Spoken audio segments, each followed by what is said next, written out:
Welcome to Positive Atheism English channel. Today in our program, My Life with Gora, an autobiography of Srimati Saraswati Gora, an atheist. I am going to continue from where I had left in the last episode. We went to Kakinada on October 22, 1944. In just 2 days after that, on the 25th of October, I gave birth to a girl, my 8th offspring. Many changes in the country were in the horizon. There were also signs of the world war coming to an end. Since the atmosphere was one of change, my daughter was named MARU, which means change. I must mention one other thing before I finish this chapter. My brother-in-law, Samaram's wedding. Samaram was influenced by Gora since childhood and grew up like our elder son. When we lived in Kakinada, he and we lived together, so his childhood was spent with me. Even after we moved to Masulipatnam, he came and visited us in Masulipatnam on every vacation. He passed in BA in English in the PR college in Kakinada. Gora's influence on him was so great that his teachers used to tell Gora that he wouldn't even use terms like fortunately or unfortunately in his essays in English literature. Gora wanted to marry him intercaste. But although my father-in-law did not agree to an intercaste marriage, he agreed to a marriage with a different subcaste girl or with a widow.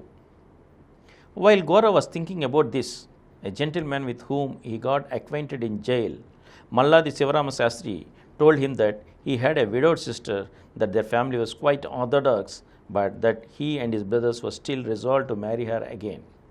Gora learned details about this match. The Malladis came from Kanakapalli Agraharam near Uyuru. There were 5 brothers and 3 sisters. All the brothers held nationalistic ideas and were social reform minded. Their elder sister was a widow. However, all the brothers were still pretty young, so they didn't think of a widow remarriage for her. Now, thanks to the influence of the nationalist movement and higher education, the idea that no injustice should be done to their sister was firmly implanted in them.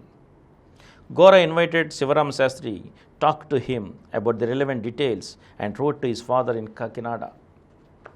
My mother-in-law and father-in-law were pleased with the particulars of the match and wrote to him back saying that they didn't have to see the girl, but would send Samaram instead of to see the girl, and that it was enough if I saw the girl and was satisfied. I was not surprised at the confidence they had shown in me, but I was extremely pleased. Sivarama Sastri came to Mudunuru with his sister Haimavati. She was a lively girl. She knew music very well. Thanks to the family traditions, she had a good acquaintance with literature. Living in the Vinaya ashram, she studied Vedas, Upanishads, and philosophy. She also wrote her own songs. She was good looking. She was quite amicable. I liked her the moment I saw her. Samaram indicated his consent shyly, saying, "If you like her, that shall do." Right after she came, Haimavati made great friendship with Lavanam and Manorama. Lavanam would go around hanging onto her saris, and she would go around the fields with Lavanam. She would climb the trees and fetch guava fruit for him. She probably experienced inexplicable freedom as soon as she came to us from the slavery of tradition. For one thing, there was the thought that her brother stood by her and agreed her remarriage, even if other relatives did not. I think she opened her wings and had begun to fly psychologically and socially. For one thing, she had never even dreamt that she might be married to the brother of Gora, who was a stronghold of social reform and opposition to slavery to tradition. Now she was rejoicing the prospect that the dream might be coming true.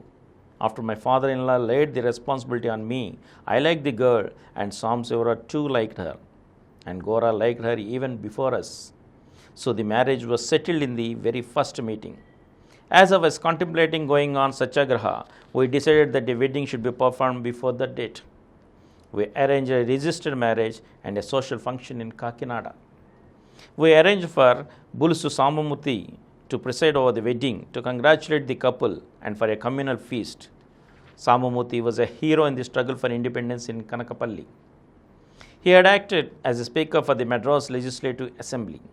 He supported social reforms and helped Durgabai to start Andhra Mahila Sabha in Madras.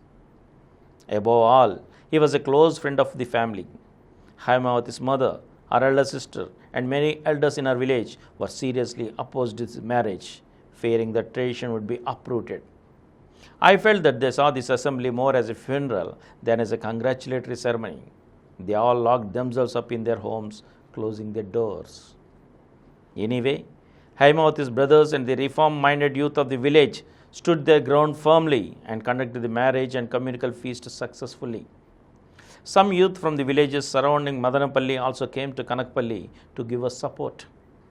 I was reminded of the time of Veeraslingam half a century ago when he helped perform widow remarriages with such determination. The social reform movement is a living river. It will continue to flow by leaps and bounds, no matter how many obstacles it faces. The marriage of Sambasivaro and Haimati proved this once again. And here ends our chapter, and I shall continue a new chapter in Gandhiji's ashram in the next episode again. Thank you. For more videos, please subscribe to our Positive Atheism English channel presented by Samaram channel, which has 21 crore views.